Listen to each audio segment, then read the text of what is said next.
দেখুন আজকে আমরা দেশি মুরগি কেটেছি, তাই মুরগিতে কিন্তু সুন্দর ডিম হয়েছে। আজকে আমি রান্না করব। দেখুন দেশি মুরগি রান্না করব।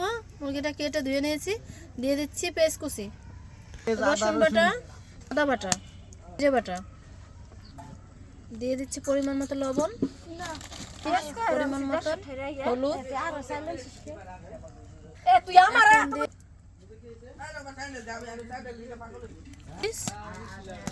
তেজপাতা, দিয়ে দিচ্ছি শুকনো মরিচ। মাংসটা আমি সুন্দর করে মেখে এখন আমি রান্না করে নেব। মাংসটা আমার সুন্দর কষানো হয়ে গেছে, এখন আমি জল দিয়ে দেবো। এখন জলটা দিয়ে দিচ্ছি। কষানি তো ভালো ছিল, জল মল না দিয়ে। এখন আলুগুলো দিয়ে দিচ্ছি। মাংসটা আমার রান্না হয়ে গেছে, আমি নামিয়ে নিয়েছি। আপনাদের দেখাতে পারি নাই নামানোটা।